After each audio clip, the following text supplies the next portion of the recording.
What's going on, everybody? Welcome to the MrMaple Show.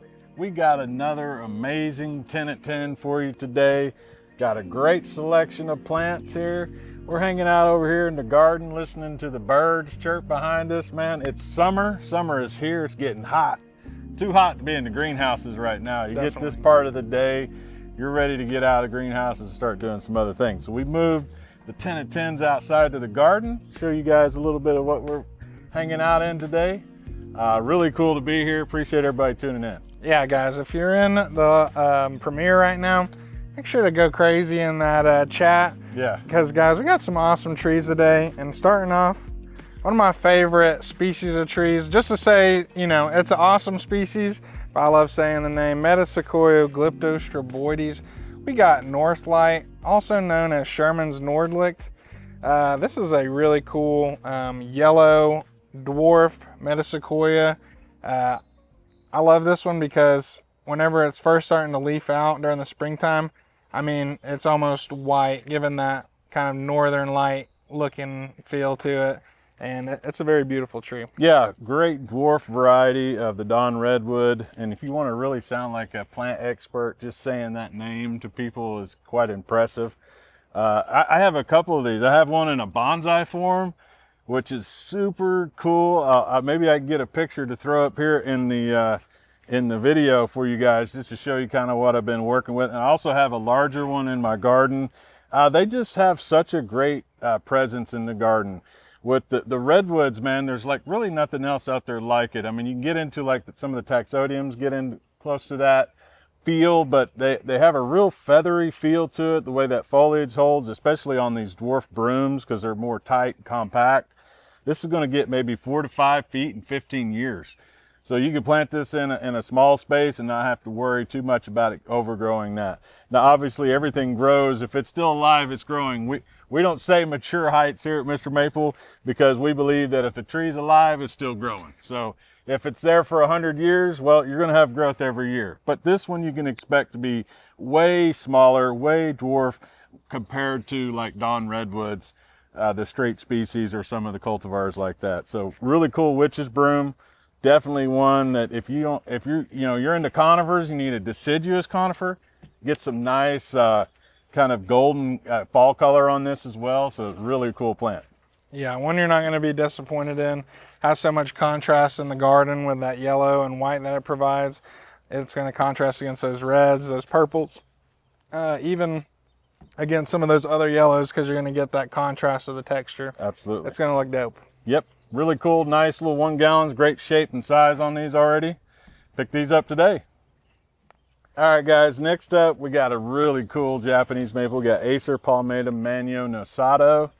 Now, this thing is crazy variegation. Like, it's such a weird variegation style. It really kind of draws me in every time I see this. When you talk about purple colors in the maple world, a lot of times you're kind of in the reds, burgundies, and then the purples. But Manyo really does kind of bring that purple, like it has this dark purple red color with the green variegation on top of that leaf. Every leaf is a little bit different too. I like the texture that it brings. Super cool variegated plant. Yeah, I agree. I mean, village of 1,000 leaves, you know. Yeah. Because every single leaf on this tree just looks so distinct and different. I love how, you know, some of the lobes are more elongated, some of them are skinnier, some of them are a little thicker. And I mean, this is just, it's probably one of my favorite variegated trees just because of the contrast. Now, yeah, pinning down like what kind of variegation, what kind of sportage this has got is really interesting, because like compare it to something like Geisha Gone Wild. Right. You kind of see something similar with like the variegation, but the leaf shape is completely different. Yeah. And I mean, definitely something like kryptonite is probably the closest thing that I would say to this, like lily pad kryptonite area in that range. Definitely gives you those vibes for sure. But you get that red kind of purple leaf with the variegation on top of that. So it definitely stands out. The variegation on it is very prominent, very clear. You see the variegation very clear. Mid-sized tree as well. You're getting about 8 feet in 10 years. And great fall color too. Yeah. Don't sleep on the fall color. Get some nice yellows and oranges on that as well. And then where the variegation is, it's a little bit lighter shades of color. So you have some contrast within the leaf because of the variegation. Yeah, I think that was something cool. I think we did a video with that. Tim shot a video of buckholz during the fall time. And I mean, it really is just such a showpiece in the garden. Yeah. Like just having it during the fall time, being able to get up real close to it and check it out is pretty awesome. Very amazing. Mango Acer nosado. Palmatum. Get one today. All right, guys, we got Acer Palmatum X Gigantium. Now, you might have heard that X in there. Yeah. Now, Got the X. it's for extreme. No, I'm just kidding. It's for a hybridization that happened between Acer Palmatum and Acer Gigantium. Yep. This is a cool little hybridization we got going on here. It has a nice glossy leaf on it. It's pretty fast grower. It's going to give you some good fall color too. Yeah, bright yellow fall color on this. Really makes this thing stand out in the garden. I think too is a little bit different leaf shape too, is when you think of Japanese maples. I mean, it's in that same category, but you can tell the influence of the hybridization going on with that. Nice little spring flush too, like this summer new growth. It's kind of a pinkish purple color on that new growth, and I think you can kind of expect the same when it's first starting to leaf out on that as well. This thing can get out there, I think, around 14 feet in 10 years. So if you're wanting something fast growing that's going to really get out there and make a presence in your garden, really cool tree to, you know, kind of get into some of the species trees out there. Yeah, species trees are something that's really cool to me. Because, you know, you dip your toe in with the Acer Palmatum, you work your way to Shirosaium, Japonicum, Right. maybe even Oliveranum, and then who knows, you might be out looking for some Gigantium, looking for some Robustum. And what's so cool is not all of them will hybridize with each other, but whenever you have one and there's clearly a genetic cross, I think it's so cool because it feels so unique, it feels so rare, and then also it's like, well, the seeds on this tree are going to even push us even further into kind of the development of these sorts of plants. Yeah, absolutely. It's really cool to be a part of that. And yeah, if you're someone that's really into like growing seedlings and trying to kind of explore the world of new possible cultivars, this would be a great tree for that. Because you already kind of have that hybridization happened, and now the seed will kind of be that next generation of that. So really cool plant. Definitely pick up one of these today. Oh yeah, I'm sure they'll sell out quick. These are gigantiums. All right, guys, we got an amazing tree for you right here. All the craze, right? All the craze is the Makawa variances, and it's because of you guys. I mean, you guys are the ones buying these. You're the ones collecting them. So we try to work really, really hard to bring big numbers on all these different Makawa variances out there. There's a lot of them out there, and we're trying to consistently bring as many as we can, as many as we can produce. They're hard to produce. They take a lot of time. But today we got Acer Palmatum Ladybug.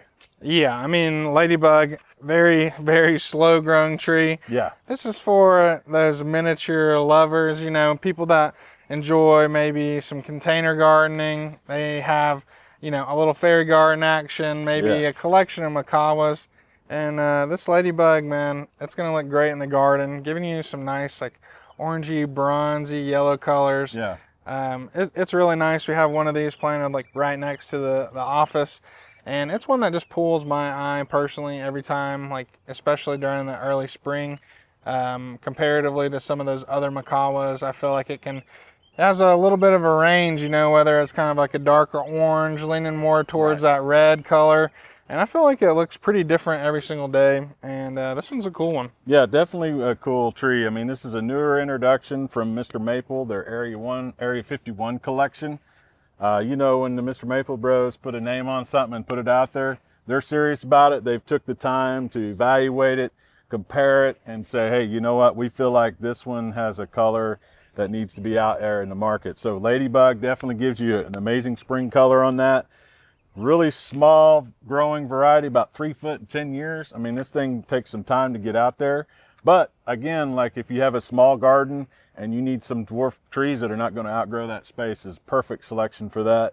And if you're into collecting, we all know how, I mean, I'm a collector, man. So, you know, having a ladybug, having a Nemo, having a red panda, like all these different amazing varieties of macaws, it's like, it's so much fun to have those out in the garden. So pick up a ladybug today. These things will sell out lightning fast.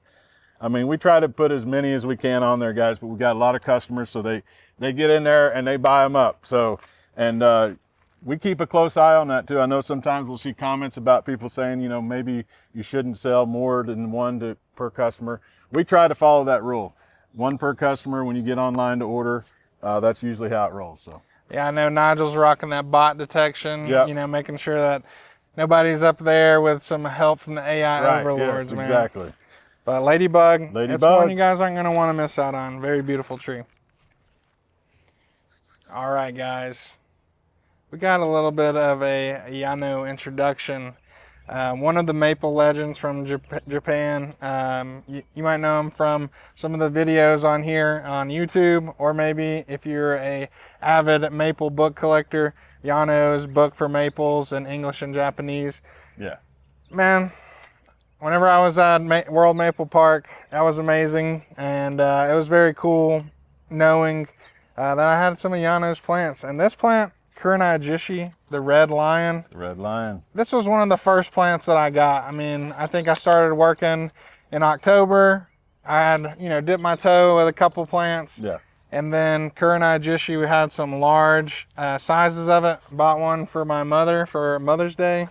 And, oh man, it's awesome. This thing will take a beating. This is a very hardy tree. Yeah. You know, I know in North Carolina, we're a little bit blessed with a nice, you know, good climate. But I have this one in full sun in Cherokee, and it's in some pretty big clay area as well. Yeah. So I mean, and it's just kind of eating it up, and it's an awesome tree. It's a very hardy plant for sure. It kind of follows in that same kind of Shishigashira, like just a bulletproof plant. Can handle a lot of different conditions as far as your environment goes. Really cool. I think, you know, for the longest time, I think it's kind of in the holy grail type realm of like, can we get a red style of like Shishigashira or something like that? And when this finally came out, it was kind of like, oh my gosh, this is it. But really cool dwarf, man. Small, little tiny, kind of ruffled leaves on it. Gives you some really crazy color. This kind of dark burgundy reds in the springs. Can green out a little bit in the summer months. But you can still see a little bit of that kind of maroon bronzing over top of that green leaf. Great texture, nice dwarf plant. Again, today we're talking about a lot of cool dwarf plants today. So if you're into the dwarf plants, this is definitely a 10 at 10 for you, man. We got Kurayishi here. Yeah, fall color on this thing too. Oh my gosh, man. It looks like a fire truck engine out there. There's a huge one at Buckholz. And man, just like seeing that thing lit up in the garden, it's something that is so amazing. This is a dwarf, so if you want to get it a nice size, go ahead and pick one up now, because you know, it's going to take a little bit to grow, but it's going to be so worth it, especially when you see that fall color and that spring color. Absolutely. All right, guys, we got another amazing tree for you. We got Acer Longapas Gold Coin. Yeah, I mean, we make Mario jokes about this one. But yeah, I think first time I ever saw this tree, it was walking in Maple Mama's garden, right where we are right now, and across just across the garden from where we are right now is a nice size specimen of this thing. It is, during that springtime, it is yellow. As that sun kind of hits on it, it kind of bleaches it out a little bit and picks up more of those yellows. And this is pretty fast growing one, isn't it, Brian? Yeah, it is. This thing can get to around 14 feet in 10 years, so it gets out there really quick. Nice big leaf on this thing too, so it gives you a different kind of texture. If you have a lot of like palmatums or other things around, you can kind of get a little bit play on the texture with the size of the leaf. Nice little summer flush going on here too, guys. I mean, don't sleep on that. It's got a nice kind of pinkish orange blush over top of that lime green color right now. And the more sun you give this, like Corbin said, you can kind of play with that. Here in Western North Carolina, you can get away with full sun. but in some of those hotter climates, you want an afternoon shade would be best. But the more sun you can give it, the better yellow color you can push on this plant. So it kind of really enhances that bright yellow color if you give it just enough sun to really start to peak that up.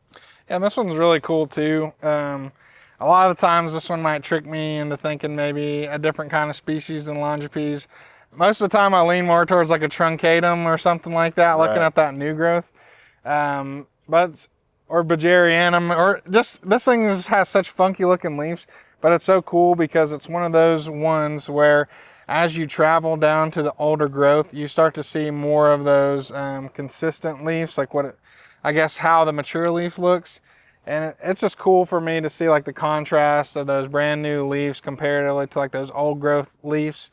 And I love that change and gradient of leaf size, leaf shape, and it's just awesome. Yeah, absolutely. So if you need a big splash of yellow color in your garden, if you got some space, get you a gold coin today. Oh yeah. If you got somebody in your life named Kristen, you might want to give her this. Because, hey, you'd be like, Kristen, I just found your star. We got Acer Palmatum, Kristen's star, an amazing spring interest maple. If you look at that new growth that I'm trying to point towards the camera right now, you can kind of see this is one that's going to give you some really nice orange colors. I know Matt and Tim, they make the comparison to Akane, and this is one that's not going to cost you $1 million.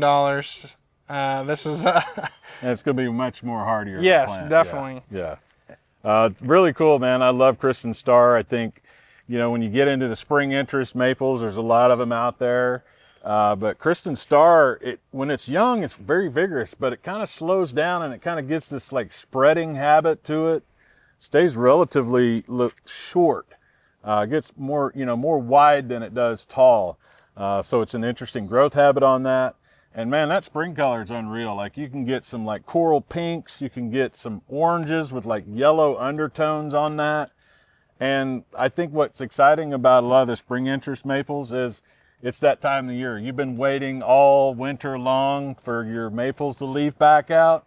And some of these spring interest ones are usually the first to start leafing out there in your garden. So it's like letting you know the show is about to begin and you get to enjoy that. I love the spring interest maples. Yeah, I think that's something where, I didn't necessarily appreciate that as much whenever I first got into it. Right. You get pulled in by the variegation. Right. You get pulled in by the funky shapes and colors that things provide.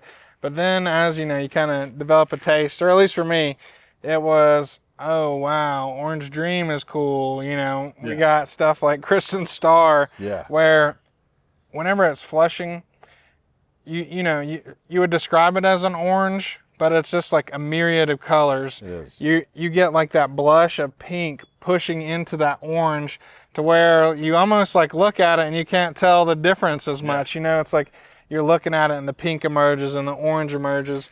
And it really is just a show, and I think it's very aptly named because, this thing is going to brighten up the garden. It's going to be, it's going to be putting on a show. Yes, yeah, it's going to be a bright star in your garden. Definitely pick one of these up. I think everybody should have this, especially if you're like, man, there's so many different, spring interest one. I got to just pick one. Pick a Kristen Star today. Yeah, and we're, pretty much past spring at this point. And what you're going to start to see is kind of some of that bleaching going on. Yep. You're going to get some of those nice yellows that you might get in something like a yellow cascade or something like that. Absolutely. Some of those buttery yellows. And it just looks amazing. Give it a little bit more sun to kind of pick that up. But for that best spring color, you definitely want to make sure that you're in a little bit of morning sun, afternoon shade. I dig it. All right, here we go. Bringing another Japanese maple for you guys. We got Acer Palmatum English Lace. Yeah, I don't know how I feel about the English, but I love this English lace, man. This one is so dope. It is, we were talking about that like holy grail plant whenever we were talking about Kurayishi. This one, it falls like very close to that. This is a semi-pendulous lace leaf. This is probably the closest tree that I've seen to upright red lace leaf. Yeah, absolutely. Definitely one that you could kind of start comparing with Seryu as far as just how the characteristics are similar in the fact that It is more upright and more kind of open and airy. Not as like kind of dense and compact as some of the weeping lace leaves out there. You can expect this to get out there a good little bit too. It's usually wider than it is tall, so you're looking at like 10 to 12 feet tall and then about 15 foot wide. So it's got a nice wide canopy to it, open, airy, kind of gives it a really soft feel in the garden, nice feathery feel. I love lace leaf Japanese maples, especially ones that you can see the structure. You know, and I think that's what's cool about this one being more of that kind of semi-upright, is you get to visibly see a little more of that structure inside the plant. Yeah, this one, the way that I've seen it grown and pruned, it almost looks like a red fountain out there in the landscape. Yeah. I mean, like, this is a tree that's going to make an impact during the springtime. During the fall, oh my gosh, dude, this tree will make your jaw drop during the fall time with those like almost like the shoujo color reds on a lace leaf and on such a this is one that pulls your eye up through the garden. It's going to give you some interest in height during the garden to maybe transition to something taller. Right. So you're gonna have some really nice like ground cover, maybe some golden falls at the bottom of this thing. Work your eye up and then have something really killer at the top of it, and it's going to be an awesome little display. Yeah, I love that, man. I'm all about playing with like levels in your garden and textures and things like that, and that's what's cool about, I think English lace really fits into kind of a niche that we all kind of need in our garden, because we all are familiar with lace leaves, but this one just sets itself a little bit apart, giving you that somewhat upright form and habit to it. I've seen some larger ones of these, and they do have that feel of, man, is this the first time we're going to see an upright red lace leaf? So English lace is the closest thing we have to that right now. So definitely one you want to add to your collection. It's a really cool tree. I'm telling you, you put this in a container, a blue pot. Oh my gosh, we did a pot up video with the English lace, put it in a blue pot, saw that contrast. Yeah. Holy cow, it was awesome. Looks nice. Pick up one today. All right, guys. Got some good sizes on Acer Palmatum Patsy. Dude, this thing is wicked. We got a 7-gallon size of this thing. Kind of gives you this vibe of like Saryu in a way. Really nice kind of Matsumura style leaf to it. Very serrated edges to the lobes as well. Gives it a really, really cool texture to it. I'm telling you, like I feel like this thing is very kind of closely related to that Saryu realm, but it goes to a different fall color. Yeah, definitely. Some oranges and some reds there in the fall time. Just kind of giving you, I mean, this is a very nice, densely packed tree too. I mean, the bud terminals are pretty close together on this tree. So seeing this during the fall and the springtime is pretty awesome. I know it's kind of greened up a little bit right now.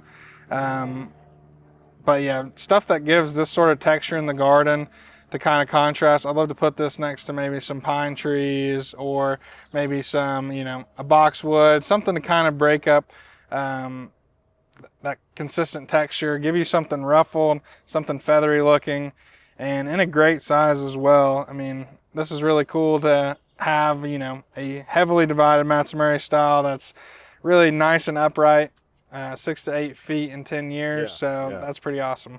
Really cool tree. I mean, definitely if you're looking for something that's just kind of off the charts with texture, especially and you want some instant presence in your garden, these 7 gallons are huge. I've seen the set of them. They all look great, look beautiful like this. Nice and full, lots of branching. So definitely, if you have that spot in your garden, you're just like, man, I need something that's maybe some bright yellows in the spring there, or you need some really good fall color. Definitely think about adding a Patsy to your collection. Oh yeah, that's a great tree. Look at these gigantic trees we have here. We've got Acer Oliveranum X Hybrid Mystic Jewel. Yeah, guys, last week we got a little mystical with the Macawas. Today we're bringing out the jewels. And this is one that's really cool. First time I saw it, Carl Munn's nursery, and I was just kind of blown away. I think like the spring color is so nice. Yeah. That like purple blushy. Anytime that you have a blush happening in a tree, that is like a time for so much dynamic color. And I think a lot of those trees that provide that blush are ones that we rank very highly. I mean, I think think so of too, like yeah. Moonrise, and you know, there's sheer solemnums that kind of do that, some japonicums that do that, kind of get put in their own kind of territory. And Mystic Jewel, a awesome Oliveranum hybrid to put in your garden. Oh yeah, dude, we're going to be throwing up some pictures right here that you guys are going to just think is unbelievable. Some of the purple tones that you can get with this tree is crazy. It's like this, it almost looks like velvet purple. Like it's this weird, it looks like it would be soft and furry. That's just the way that the blush of that purple on top of that green looks. It's so next level. This, I mean, this thing gets out there too. You can look about 14 feet in 10 years. So, I mean, fast growing tree, heat tolerant. Definitely one if you're further into those southern climates. You want to add this to your collection for sure. Get a nice little shade tree for all your dwarf macawa varieties underneath that. Super cool, man. I think when it comes to like the spring interest in the Oliveranum world, you know, like this is kind of a frontier that we need to keep exploring. You know, we have the hot blonde, you know, which is these bright yellows, and this gives you these crazy purple colors. So just like, I can imagine pairing this with a hot blonde. Those two together would be an exciting pair, right? Oh, definitely. I mean, that purple and yellow, you have such a nice color contrast going on. But I was just thinking too, it's like putting this next to something like that Manny Nosado. Like you kind of get those two different purples going on, two different color combinations that are happening. And I really think that this is one, you know, we've had some nice sets of these. I think people kind of sleep on them a little bit just because like they don't know how awesome this thing looks during the spring and the fall time. Yeah, and it's a photographer's dream for sure. Like I remember the first time, like whenever I saw a set of these, I was like, man, I got to grab the camera and go take some shots because it's an exciting tree especially when it first starts leafing out. And we got some great sizes on this, so guys, make sure you get these. We're trying to provide some different variety of sizes for you guys, also just a variety of different trees. So it's cool to be able to offer these in a large 3-gallon size like this. But we appreciate you guys watching. Man, we had a great lineup of plants today. Me and Corbin got to hang out and talk about trees. It's my favorite thing to do. So like, you know, it's no sweat off me to get out here and do these videos with him, because I'm like, you want to talk about plants? I'm all in. Yeah, man, and like that's what's so awesome about maples is you kind of get connected to people who have like a similar mindset to you and enjoy the same things that you do. Yeah. And if you want to be part of a community, if this is your first video of Mr. Maple, you can always go check out the Facebook that we have, MrMaple.com friends. Yep. There's going to be a lot of helpful people that have been growing maples for years, like this guy right here, man, helping the young newbies like myself. And it's just a great time. And remember, if you like this video too, make sure to drop a like, make sure to drop a comment, say, oh man, I love the background that y'all are rocking with in Mama Maple's garden. Yeah. And awesome trees too. So make sure to comment your favorite one down below. And remember to take care. And God bless. And have a great day.